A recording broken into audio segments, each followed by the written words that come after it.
Cool. Yeah. Check it real quick before we walk away. Make sure it turns on. Cool.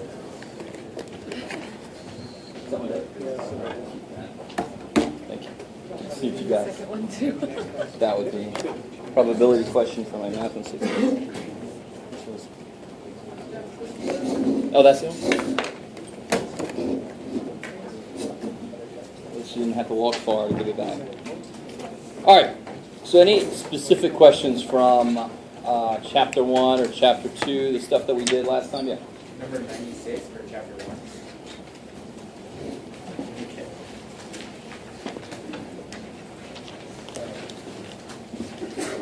Bless you. And that's from the review? Yeah. Page 126. 96.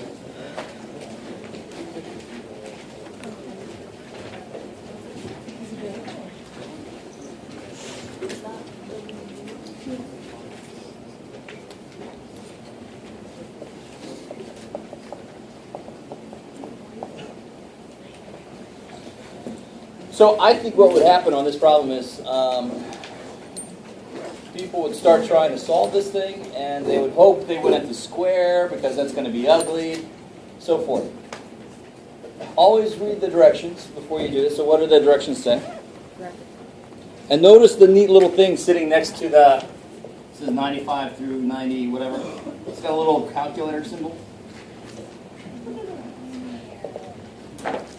And that means that they expect you to go ahead and do that in the calculator.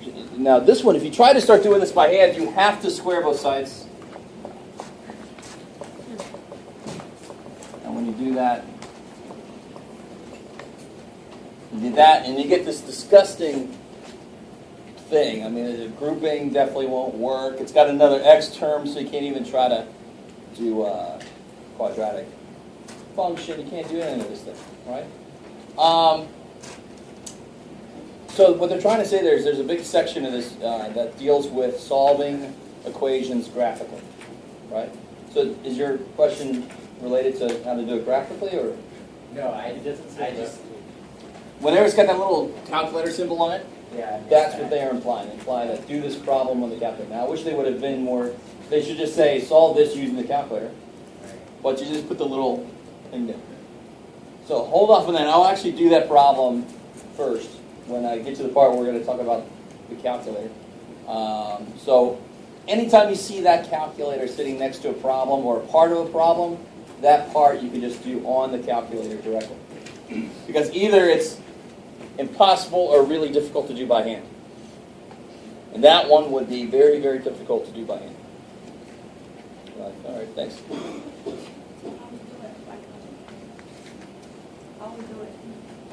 Let's see, let's see. I might as well, since this is in our heads. All right.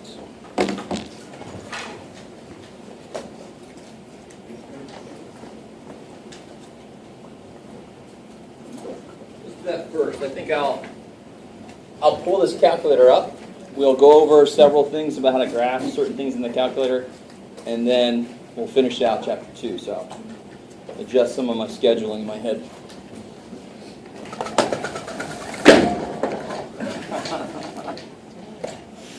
Yeah, remember, it does not go all the way.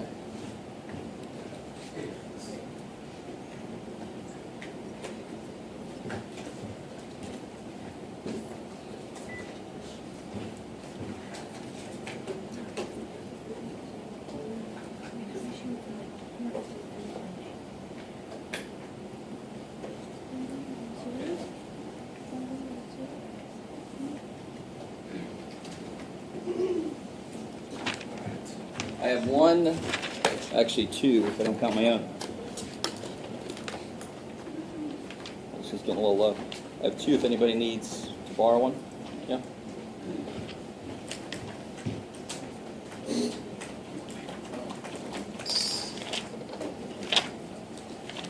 That one's fine. Yeah.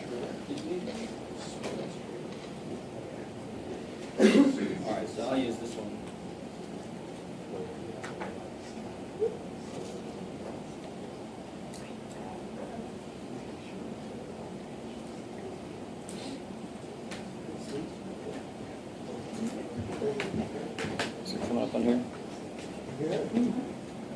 Wow. All right. I'll take you.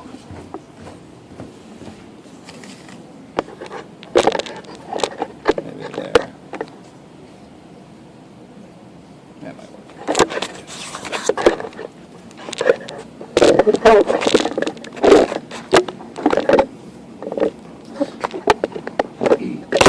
Oh. Need a full-time person just to. All right. So, I think most of you guys have used this before. Some of you extensively. How many of you have not really used this calculator much at all? Okay. A couple of quick, basic, general things. To turn it off, you hit second on. Anything that's in blue on mine, on yours it might be yellow. You have to hit that little second button first. Think of that like a shift button. Let's see what else I'm going to tell you. It knows order operations, so if you've used a scientific calculator before, it's just like that one. You can see the entire thing you put in. It knows its order of operations, which sometimes is bad, actually, if you're not careful. Garbage in, garbage out. So do something like that. Something else that's kind of nifty about this, if I wanted to take the square root of that, and I don't want to write all those, I hit square root and then I hit second negative. It gives me the ANS. That's temporary memory. It holds the last thing that showed up on the screen. So right now it holds 80.2 forever. If I do this, it'll now ANS holds this number in it. And then I can do something else on top of that. If I just hit plus, it'll assume that I mean add something to the last thing I had. So it automatically puts the ANS in there for me. Okay, let's see what else. Oh, if I look up here and I'm like, oh crap, I was supposed to put a times right there. I hit second enter. Second enter.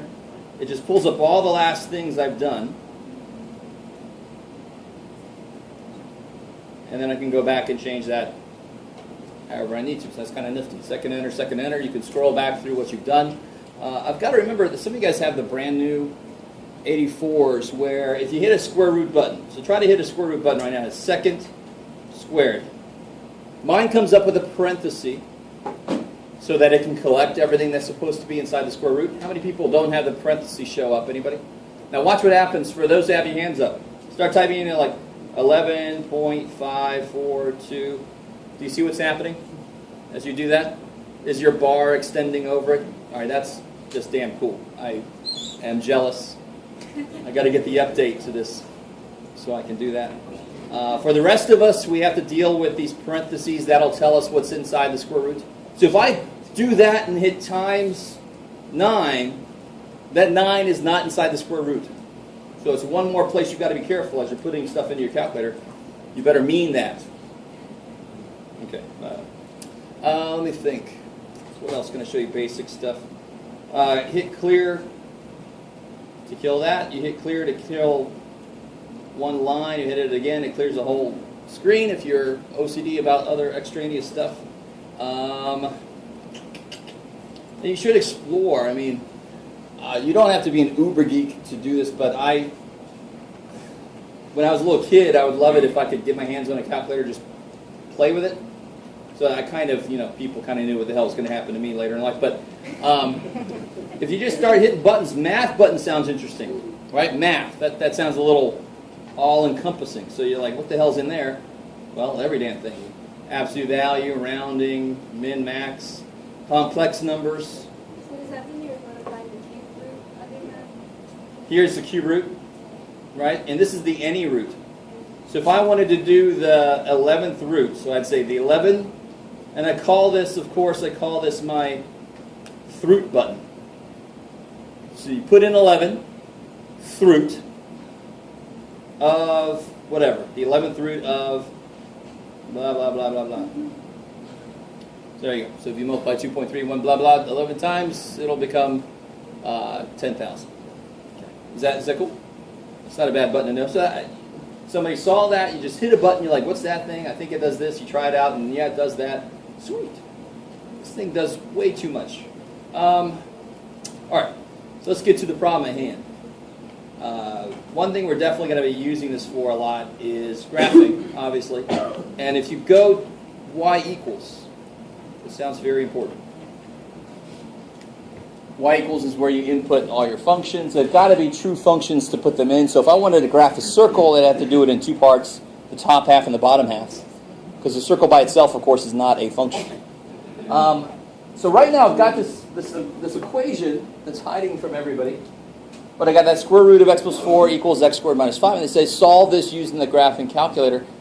Well, if I were to graph that equation, what do you think that would mean? There's two parts to that equation. How would I graph the situation? What are two things equal to each other visually? Do the positive and the negative and do the equation. I don't, for a circle, that's how I would do it. But Oh, sorry. for this one, I've got...